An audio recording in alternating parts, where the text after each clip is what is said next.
India में ना दो तरीके के रूफटॉप सोलर कंज्यूमर्स होते हैं। पहले वो जो नेट मीटरिंग और नेट बिलिंग या जिसको नेट फीडिंग भी कहते हैं, इसके बीच का डिफरेंस समझते हैं और ये भी जानते हैं कि कैसे ये इम्पैक्ट करता है उनके सोलर बिल कैलकुलेशन को।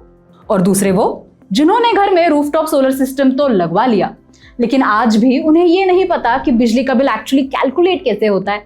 और ऑनेस्टली ज्यादातर लोग सेकेंडरी कैटेगरी में ही आते हैं। इसी कंफ्यूजन को क्लियर करने के लिए आज इस वीडियो में आपको समझाएंगे कि नेट मीटरिंग और नेट बिलिंग क्या होता है, ये दोनों कैसे काम करते हैं और इनके बीच क्या डिफरेंस होता है।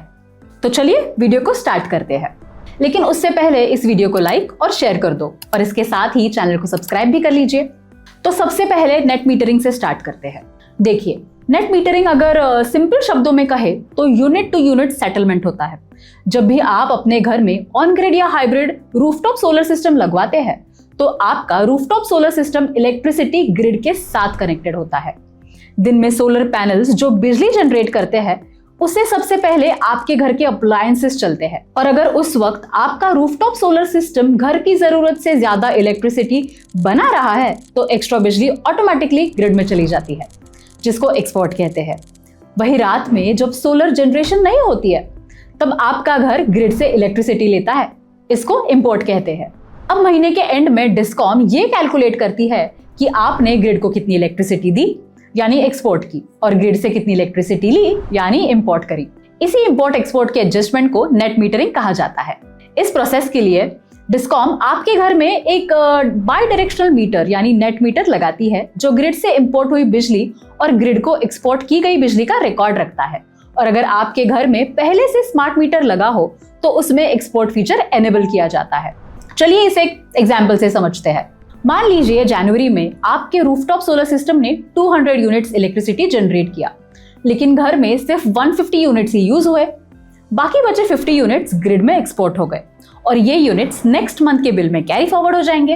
अब फरवरी में आपके रूफटॉप सोलर सिस्टम ने फिर से 200 यूनिट्स जनरेट किए, लेकिन घर में इस बार भी सिर्फ 150 यूनिट्स ही कंज्यूम हुए। तो पिछले महीने के 50 कैरी फॉरवर्ड यूनिट्स और इस महीने के 50 एक्स्ट्रा यूनिट्स मिलाकर 100 यूनिट्स बच गए, जो ग्रिड में एक्सपोर्ट हो जाएंगे और अगले मंथ कैरी फॉरवर्ड हो जाएंगे। लेकिन मार्च में सिचुएशन थोड़ी चेंज हो गई। आपके रूफटॉप सोलर सिस्टम ने 200 यूनिट्स जनरेट किए, जबकि इस महीने घर का कंजम्पशन सिर्फ 250 यूनिट्स का रहा।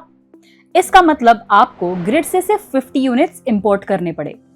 ऐसे में पिछले महीने से कैरी फॉरवर्ड हुए 100 सरप्लस यूनिट्स में से 50 यूनिट्स का इस्तेमाल हो गया। इसके बाद भी 50 यूनिट्स सरप्लस बच गए, जो फिर से ग्रिड में एक्सपोर्ट हो जाएंगे, और यही बचे हुए सरप्लस यूनिट्स का मार्च के एंड में सेटलमेंट होगा। तो क्या साल के एंड में एक्स्ट्रा एक्सपोर्ट यूनिट्स का पैसा मिलता है? देखिए, इसका आंसर हर स्टेट में अलग अलग हो सकता है, क्योंकि हर डिस्कॉम सरप्लस एक्सपोर्ट यूनिट्स को अलग तरीके से सेटल करती है। महाराष्ट्र में फाइनेंशियल ईयर के एंड में यानी मार्च के एंड में सरप्लस एक्सपोर्ट यूनिट्स का सेटलमेंट होता है। अगर आपने साल भर में ग्रिड को ज्यादा इलेक्ट्रिसिटी एक्सपोर्ट की है तो डिस्कॉम उन यूनिट्स का एडजस्टमेंट एक फिक्स रेट पे करती है, जिसे एपीपीसी रेट कहते हैं। एपीपीसी यानी average power purchase cost. Simple शब्दों में वो रेट जिस पर डिस्कॉम आपको एक्स्ट्रा सोलर यूनिट्स पे कॉम्पनसेट करती है। महाराष्ट्र में ये रेट अराउंड ₹2.82 पर यूनिट है। यानी अगर पिछले वाला एग्जाम्पल देखें तो ईयर के एंड पे आपके 50 सरप्लस यूनिट्स जो बचते हैं तो उनका सेटलमेंट 2.82 रुपीज पर यूनिट के हिसाब से होगा, यानी टोटल 141 रुपीज जो आपके अप्रैल के बिल में एडजस्ट होगा। चलिए अब समझते हैं कि नेट बिलिंग या नेट फीडिंग क्या होता है और ये नेट मीटरिंग से अलग कैसे है। तो देखिए, सुनने में नेट बिलिंग या नेट फीडिंग काफी हद तक नेट मीटरिंग जैसा ही लगता है, क्योंकि इस सिस्टम में भी आपका रूफटॉप सोलर सिस्टम ग्रिड से कनेक्टेड होता है। दिन में सोलर पैनल्स जो इलेक्ट्रिसिटी जनरेट करते हैं उससे सबसे पहले आपका घर चलता है और एक्स्ट्रा बची हुई बिजली ग्रिड में चली जाती है। वही रात में जब सोलर जनरेशन नहीं होती तब आपका घर ग्रिड से इलेक्ट्रिसिटी लेता है। इस सिस्टम में भी एक बाई डायरेक्शनल मीटर लगता है, लेकिन असली डिफरेंस आता है एडजस्टमेंट में। नेट मीटरिंग में एडजस्टमेंट यूनिट्स का होता है और वही नेट बिलिंग या नेट फीडिंग में एडजस्टमेंट पैसों का होता है, और ये पैसों का एडजस्टमेंट दो अलग रेट्स पे बेस्ड होता है। तो चलिए पहले वो दो रेट्स कौन से हैं वो देखते हैं। फर्स्ट, इंपोर्ट रेट या रिटेल टैरिफ। ये वो रेट होता है जिस पर डिस्कॉम आपसे इलेक्ट्रिसिटी का चार्ज लेती है। महाराष्ट्र में 5 किलोवाट से छोटे सिस्टम के लिए अराउंड 12.2 रुपीज पर यूनिट तक होता है। सेकेंड, एक्सपोर्ट रेट यानी फीड इन टैरिफ, ये वो रेट होता है जिस पर डिस्कॉम आपसे एक्स्ट्रा सोलर इलेक्ट्रिसिटी खरीदती है।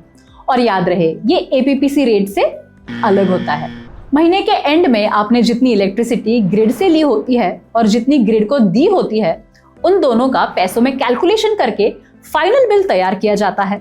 और इस टेबल में आप देख सकते हो कि इंडिया के अलग अलग स्टेट्स में फीड इन टैरिफ कितना है। चलिए इसे महाराष्ट्र के एग्जाम्पल से समझते हैं, जहां 5 किलोवाट से छोटे रूफटॉप सोलर सिस्टम के लिए electricity tariff around 12.2 rupees per unit है और फीड इन टैरिफ यानी FIT around 2.82 rupees per unit है। मान लीजिए जनवरी में आपने 150 यूनिट्स ग्रिड में इंपोर्ट किए और आपके रूफटॉप सोलर सिस्टम ने 50 यूनिट्स ग्रिड को एक्सपोर्ट की, तो ऐसे में 150 इंपोर्टेड यूनिट्स का बिल बना 1830 रुपीज, जबकि 50 एक्सपोर्टेड यूनिट्स पर आपको 141 रुपीज का क्रेडिट मिला। तो जनवरी का फाइनल बिल हुआ 1830 माइनस 141 यानी 1689 रुपीज। अब फरवरी महीने में आपने 100 यूनिट्स एक्सपोर्ट करे, लेकिन सोलर सिस्टम ने 150 यूनिट्स एक्सपोर्ट किए। इसमें इंपोर्ट बना 1220 और एक्सपोर्ट का क्रेडिट मिला 423। तो फरवरी का फाइनल बिल हुआ 797 रुपीज। लेकिन मार्च में सिचुएशन चेंज हो गई। मान लीजिए आप घर पर नहीं थे, इसलिए आपने सिर्फ 50 यूनिट्स इंपोर्ट किए, जिसका बिल बना 610 रुपीज। वहीं आपके रूफटॉप सोलर सिस्टम ने 300 यूनिट्स एक्सपोर्ट किए, जिनकी वैल्यू बनी 846 रुपीज। अब क्योंकि एक्सपोर्ट का क्रेडिट आपके इंपोर्ट बिल से ज्यादा हो गया, तो 610 रुपीज का बिल एडजस्ट होने के बाद भी 236 का एक्स्ट्रा क्रेडिट बच गया। ये एक्स्ट्रा अमाउंट अगले महीने के इलेक्ट्रिसिटी बिल में कैरी फॉरवर्ड हो जाएगा और वही एडजस्ट कर दिया जाएगा। और इसी तरह पूरे साल नेट बिलिंग में इंपोर्ट और एक्सपोर्ट का पैसों के बेसिस पे एडजस्टमेंट होते रहता है। वही नेट मीटरिंग में पैसों का नहीं, यूनिट्स का एडजस्टमेंट होता है। Extra exported units next month में कैरी फॉरवर्ड होते रहते हैं, जिनका फाइनेंशियल ईयर एंड में सेटलमेंट किया जाता है और सेटलमेंट के बाद अगले महीने के बिजली के बिल में ये एडजस्ट हो जाते हैं। चलिए अब देखते हैं कि नेट मीटरिंग और नेट बिलिंग में एक्चुअल डिफरेंस क्या होता है। First, adjustment system. Net metering में फाइनेंशियल ईयर के एंड पर यूनिट्स का एडजस्टमेंट होता है। वही नेट बिलिंग या नेट फीडिंग में एडजस्टमेंट यूनिट्स का नहीं बल्कि पैसों का होता है। Second, export rate. Net metering में फाइनेंशियल ईयर के एंड पर सरप्लस एक्सपोर्ट यूनिट्स का सेटलमेंट एपीपीसी रेट पर किया जाता है, बट नेट बिलिंग में एक्सपोर्टेड इलेक्ट्रिसिटी का कैलकुलेशन फीड इन टैरिफ यानी FIT के हिसाब से होता है और ये सेटलमेंट भी फाइनेंशियल ईयर के एंड में किया जाता है। Third, carry forward. Net metering में अगर आप ज्यादा यूनिट्स एक्सपोर्ट करते हो तो वो यूनिट्स नेक्स्ट मंथ में कैरी फॉरवर्ड हो जाते हैं, लेकिन नेट बिलिंग में सिर्फ extra monetary credit carry forward होता है, यूनिट्स नहीं। Fourth, chances of zero bill. Net metering में अगर आपका एक्सपोर्ट आपके इंपोर्ट से ज्यादा है तो आपका इलेक्ट्रिसिटी बिल ऑलमोस्ट जीरो हो सकता है, सिर्फ फिक्स चार्जेस देने पड़ते हैं। लेकिन नेट बिलिंग में एक्स्ट्रा एक्सपोर्ट ज्यादा होने के बाद भी बिल आ सकता है, क्योंकि इंपोर्ट टैरिफ महंगा होता है और एक्सपोर्ट टैरिफ कंपैरेटिवली काफी सस्ता। And finally, overall benefit. Residential rooftop solar consumers के लिए नेट मीटरिंग यूजुअली ज्यादा बेनिफिशियल होता है, क्योंकि इसमें आप यूनिट्स ऑफसेट करके अपना मंथली बिल काफी हद तक जीरो कर सकते हो। वही नेट बिलिंग ज्यादातर उन सेटअप्स में यूज होता है जहां इलेक्ट्रिसिटी एक्सपोर्ट ज्यादा होता है, जैसे लार्ज कमर्शियल सिस्टम्स। तो ओवरऑल अगर सिंपल शब्दों में समझे तो नेट मीटरिंग में यूनिट्स का गेम होता है, जबकि नेट बिलिंग में पैसों का। और इसी वजह से रेसिडेंशियल रूफटॉप सोलर कंज्यूमर्स के लिए नेट मीटरिंग यूजुअली ज्यादा बेनिफिशियल माना जाता है।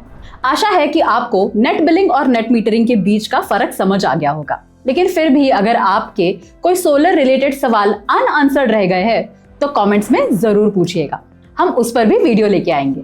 और अगर आप भी अपने घर में रूफटॉप सोलर लगवाने का प्लान कर रहे हो और कंफ्यूजन है कि आपके घर के लिए कौन सा सेटअप सही रहेगा, तो सोलर स्क्वायर की टीम आपकी हेल्प कर सकती है।